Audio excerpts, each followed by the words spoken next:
Hello नमस्कार। आज हम लोग बात करेंगे जो सेंसेशन ऑफ साउंड है उसकी किस प्रकार से हम लोग दृष्टिबाधित लोग उसका ज़्यादा से ज़्यादा फ़ायदा उठा सकते हैं वातावरण को समझने में और चलने फिरने में।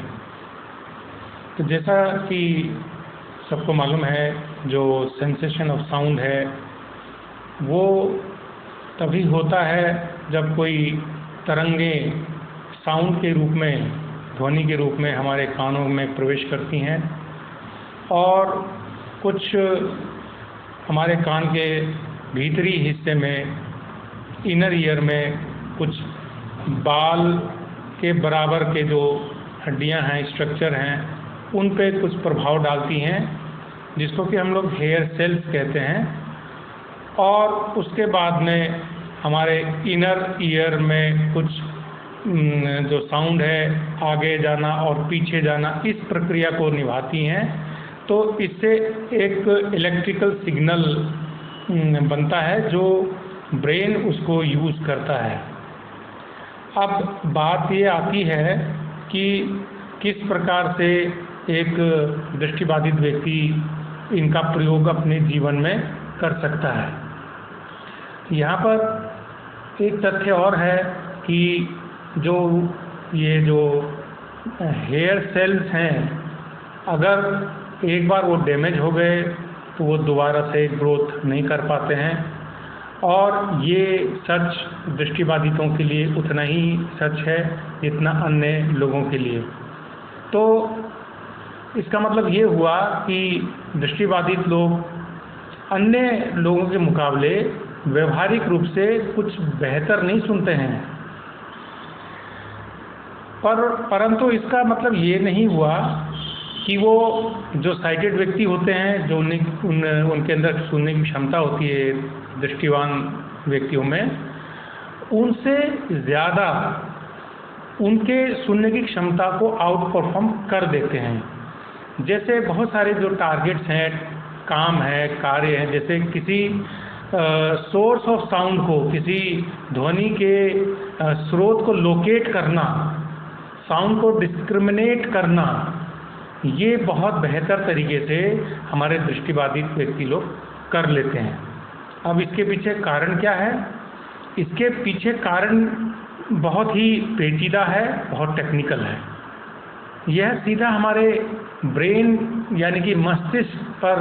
जो चीज़ें हो रही होती हैं उसके कारण से ये एक विशेष बात आती है। और ये जो सेंसरी इन्फॉर्मेशन है, इसको किस प्रकार से हमारे दृष्टिबाधित लोग मस्तिष्क में प्रोसेस कर पाते हैं, ये अलग ही प्रकार की कहानी है। जो भी सूचनाएं, चाहे वो दृश्य की सूचनाएं हों, चाहे सुनकर के जो सूचनाएं मिल रही हैं, ये सभी सिग्नल्स के रूप में सेंसरी ऑर्गन्स के माध्यम से हमारे ब्रेन में जाती है और ब्रेन के अलग अलग हिस्से में जाकर के रेस्पॉन्ड करती है। यानी कि जो इन्फॉर्मेशन दृश्य इन्फॉर्मेशन है, उसको हमारे जो विजुअल कॉर्टेक्स है वो उस विजुअल इन्फॉर्मेशन को या उसकी स्थिति को या हम क्या देख रहे हैं, वो पूरा इन्फॉर्मेशन हमको विजुअल कॉर्टेक्स के माध्यम से मिलता है। इसी प्रकार से जो साउंड का इन्फॉर्मेशन है, यानी कि ध्वनि की जो सूचनाएं हैं, वो ऑडिटरी कॉर्टेक्स में जाकर के ही चीज़ें प्रोसेस में आती हैं, तभी हम चीज़ों को समझ पाते हैं, उसका कॉन्सेप्ट हम लोग बना पाते हैं। यहाँ पर एक बात सोचने की यह है, जिन व्यक्तियों की विज़न लॉस्ट हो चुकी है, दृष्टि में बाधा आ चुकी है, और इसका मतलब ये हुआ कि जो विजुअल कॉर्टेक्स है वो पूरी तरीके से काम नहीं कर पा रहा है। तो ब्रेन इस प्रकार से अपने आप को रीऑर्गेनाइज करता है कि वो बाकी जो हमारे ब्रेन के हिस्से हैं उसको ज़्यादा वो काम में लगाता है, यानी कि रीऑर्गेनाइज करता है अपने ब्रेन एरियाज को। आम भाषा में बोलेंगे तो विजुअल कॉर्टेक्स जिसका काम देखने का था,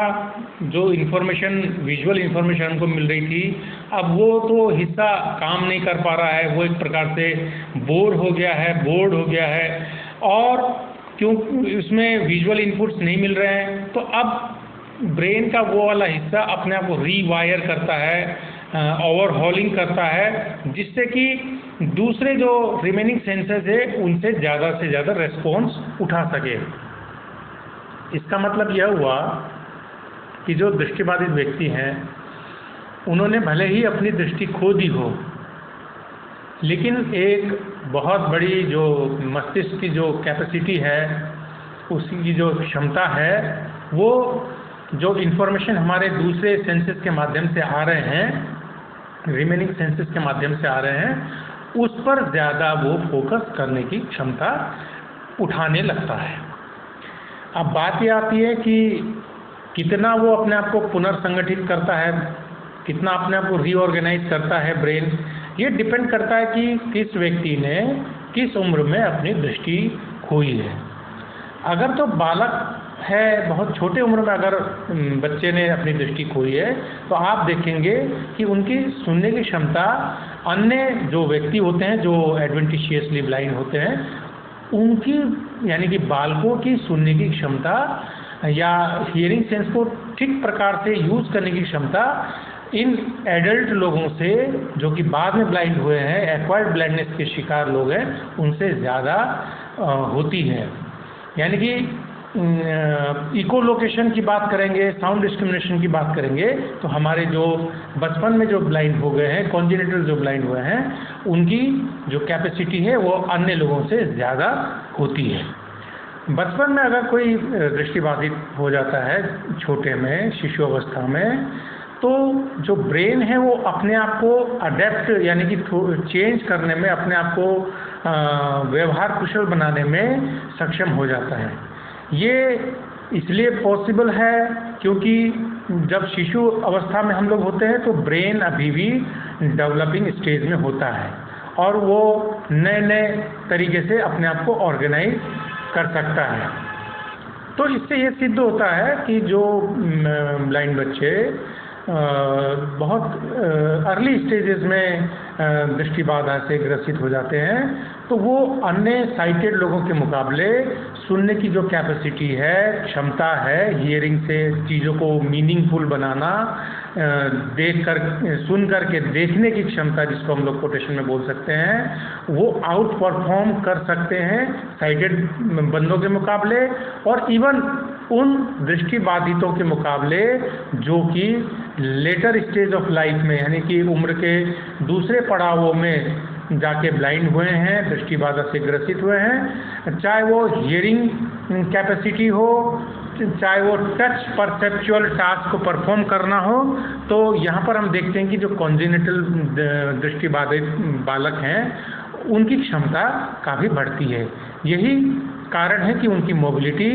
या उनके चीज़ों को समझने की क्षमता होती है, वह काफ़ी अच्छी विकसित होती है। तो आज के वीडियो में इतना काफ़ी है। मैं कल इसी टॉपिक पर अन्य वीडियो में चीज़ों का एक्सप्लेन करने की कोशिश करूँगा। धन्यवाद।